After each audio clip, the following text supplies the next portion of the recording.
from the States to be here today for the grand opening of the Star and Garter, or shall I say the grand return.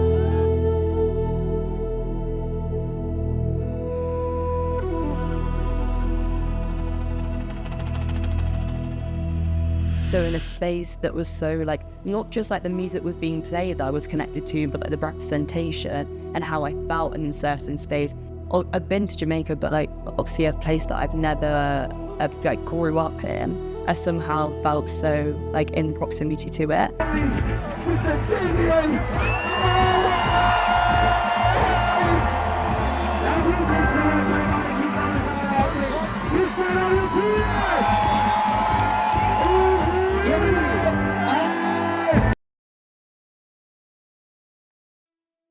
My name is Maia, I'm 21 and I'm a musician, and today we're in a pub called the Star and Garter in Bristol.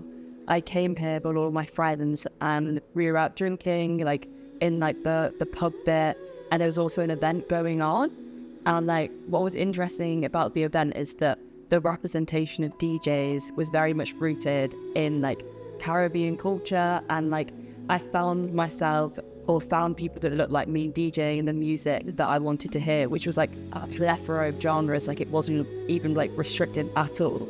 And then there was a song that played that was so specific, and I remember the memory because music is so intertwined with identity and it can really reaffirm it. And the song that was played was Gal by Top, and basically it's a bashment song that uses a Diwali rhythm, and Diwali rhythm has Indian roots, and my family are Jamaican Indian, and like at a time I always felt them kind of like oxymoronic identities.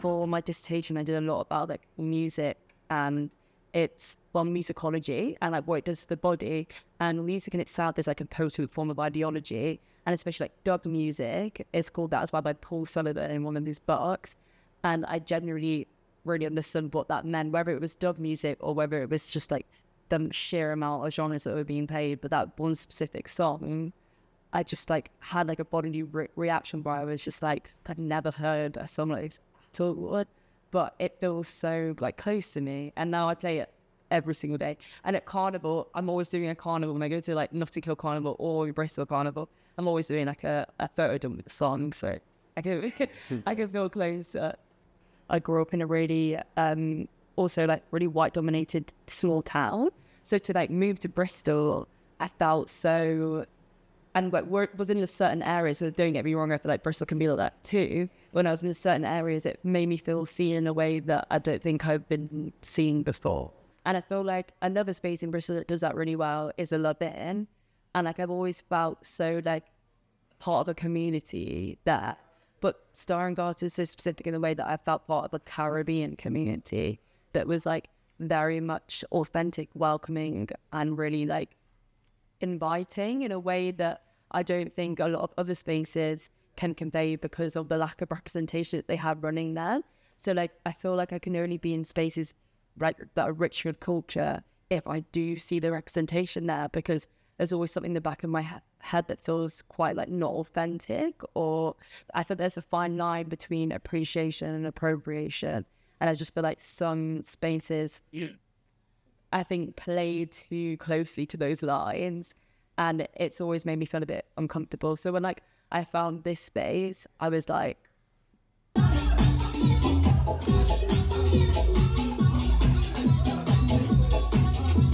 my main thing is diversity and inclusion, and I feel like that's what the Bristol scene really needs, is just to see more people that look like me, or just like more women out there doing it. That sense of curiosity has always been easy, from a young age. Yeah, I feel like, I don't know what it is. I think I've always, because I've been so like, I guess like isolated and not had a big community, a Caribbean community around me apart from my family, I've always been so curious to know more and like, to research and investigate. And like I really found that through reading. And I feel like also my uni also had a Caribbean society, which I think changed everything for me, because they got in poets from like all across the Caribbean, and like one of them, I don't know if this is such a tangent, but I think it's like it was a really nice moment, and they got in like poets from all across the Caribbean, and one woman started a poem about Saturday soup, and she was like, well, obviously it's not called Saturday soup in Jamaica, but like we made it, I think, like it's kind of like a Black British remix.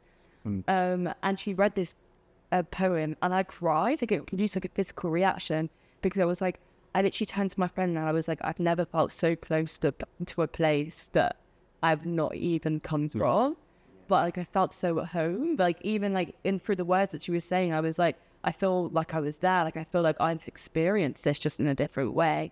And like creating space like that, I think, are so vital.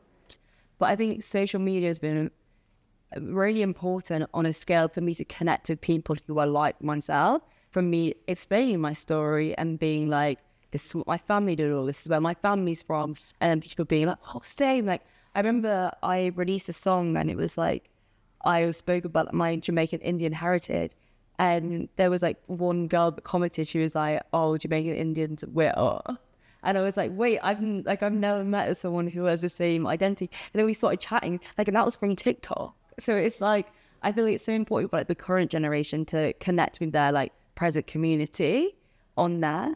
But I feel like a lot of the digging that I've done has been through like articles and through like YouTube and watching videos and like listening to music and like looking at photos. But yeah, I think social media does play a really important part in like the community of now and like what we do with that. And I feel like we're in such a special position, because I think in our generation, social media has never been so prominent, and like it can either destroy a community by, I guess, like accentuating alienation and like thinking you have a community on your phone, but it also can pull people together, because it's the first time we can be like texting and be like, okay, like you come into my TikTok, do you want to meet up? Do you want to go for a coffee? And that you can really start a community. Like, I push a lot of my music out there, and I feel like the people that gather or like find it are the people that it's meant for, and that even creates a community around it, like even a Caribbean community around that, because they notice the influences, which I think is special in a way that social media is so powerful at doing that. Because how would they have known if I didn't put it up like on social media? St. Paul's is like the greatest competition I've seen, but like also Rice and Tings on is like a Caribbean like takeaway that's on Gloucester Road, and like everyone goes there like on a Friday night. Like, it's packed, and it's just like all Caribbean waiting for food, and it also makes me feel. I think it sounds so weird to go through it on like a angle of food, but well, it generally makes me feel that there is such like a strong community there, and it feels so. I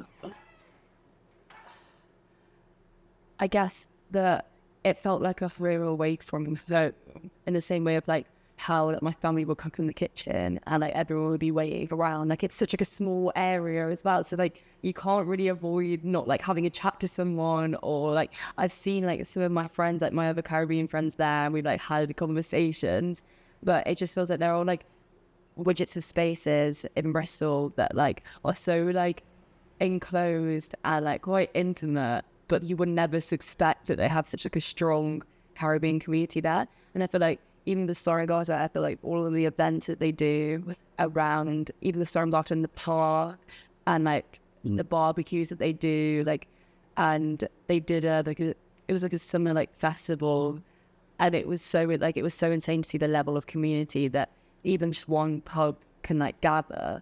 But even like, because St. Paul's is such like a rich area for the Caribbean community, that it's just so nice to see people show up. And like, especially like my university was very white dominated, so I didn't actually make a lot of like Caribbean friends at university, which was really sad. So I had to like find spaces where I could feel really comfortable in Bristol. And because like I had quite like a specific experience in Bristol, coming from like a Bristol uni there, I really did have to go out of my way and to find those spaces. And I especially found those spaces through food and music, because like, I'm going to be in my event promoter era, not through the fact of like, because I want to do it, but it feels like out of necessity that I need to create spaces where I can gather with people like myself and like bond over the cultural mediums that are like music and food, and make us feel in proximity to one another or related in a way that can't be like articulated. But I really do think those third spaces should exist way more. But it's easier said than done. Yep. And like a lot of like the funding and like where it would be and like scheduling, I think is so difficult, but I think it's so necessary. And I feel like going away from this conversation, I will try my utmost best to create those spaces, not just for me, but for people like me, people younger than me.